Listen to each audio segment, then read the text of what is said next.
Pernahkah kamu membayangkan dari sekedar hobi bisa berubah menjadi sumber penghasilan yang terus mengalir? Itulah yang saya rasakan ketika pertama kali belajar beternak ayam Bangkok atau sejenisnya, seperti mangon, pakoi, atau samo. Awalnya saya sama sekali tidak tahu bagaimana cara memelihara ayam jenis ini. Saya hanya tahu ayam Bangkok itu gagah, tangguh, dan punya nilai jual yang tinggi. Tapi di balik tubuh kekarnya ada tanggung jawab besar bagi siapapun yang ingin menekuni dunia ternak ayam Bangkok. Semua berawal dari rasa penasaran. Saya sering melihat teman saya memelihara ayam Bangkok, tapi bukan sekedar peliharaan.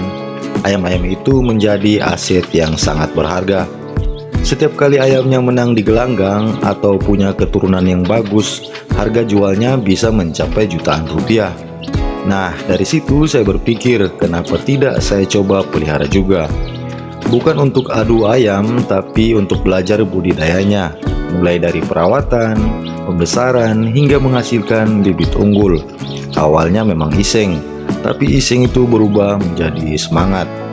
Saya mulai mencari informasi dari YouTube, membaca artikel, sampai datang langsung ke peternak yang sudah lebih dulu sukses.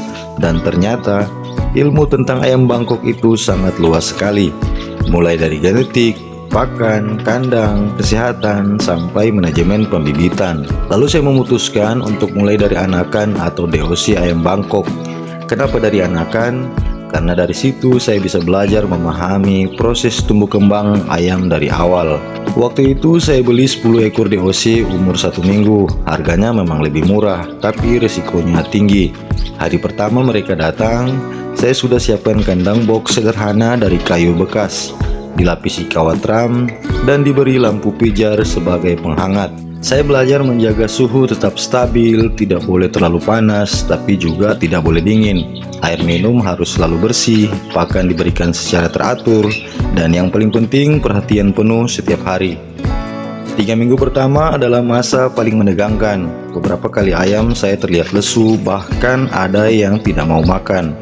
Lalu saya panik, dan kemudian saya terus belajar bagaimana memberi vitamin tambahan, mencampur sedikit probiotik, dan memperhatikan kebersihan kandang.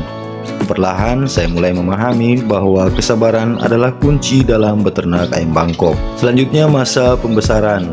Memasuki usia 2 bulan, ayam-ayam mulai aktif dan energik. Saya memindahkan mereka ke kandang yang lebih besar, dengan sirkulasi udara baik dan lantai pasir agar kaki mereka kuat.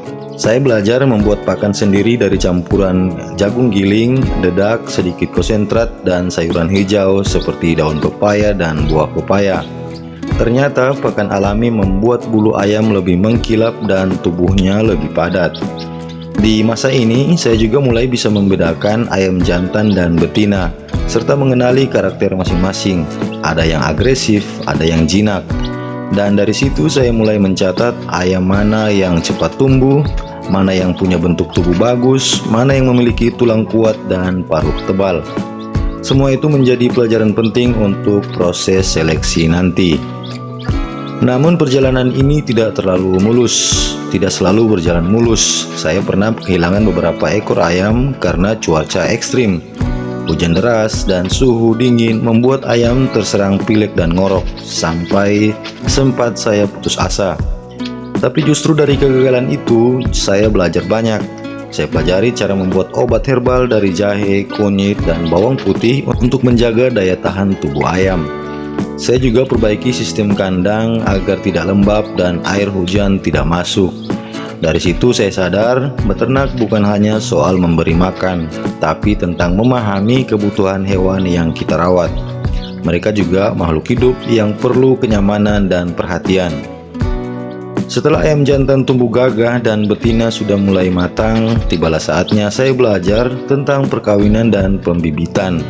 Saya pilih jantan yang posturnya tegap, tulang kuat, bulu mengkilap, dan punya mental tenang. Betinanya saya pilih yang produktif dan sehat. Dari situ lahirlah anakan pertama hasil ternakan saya sendiri.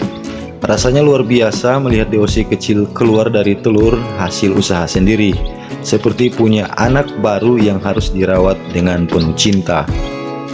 Saya mulai paham bagaimana memilih telur fertil, menetas menggunakan mesin tetas sederhana, dan cara menjaga suhu agar daya tetas tinggi. Satu persatu ilmu mulai terbentuk, bukan dari teori, tapi dari pengalaman langsung. Setelah hampir setahun, ayam-ayam saya mulai banyak. Beberapa sudah bisa dijual, baik untuk bibit maupun ayam dewasa.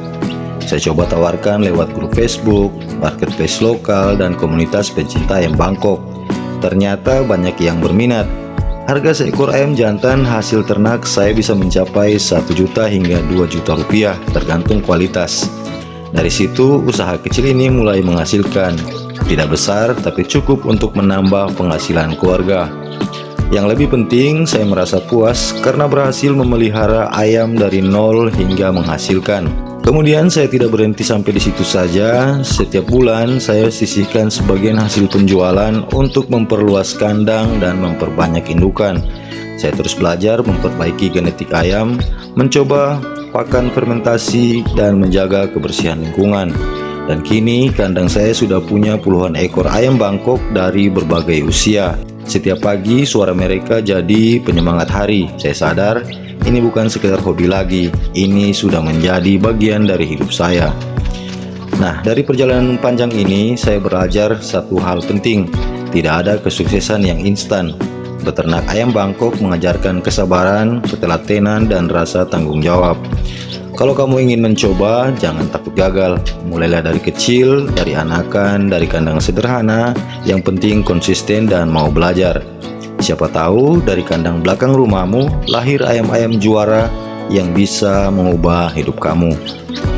Terima kasih sudah menonton kisah ini. Jangan lupa like, share, dan subscribe agar tidak ketinggalan kisah dan tips seputar ternak ayam Bangkok lainnya.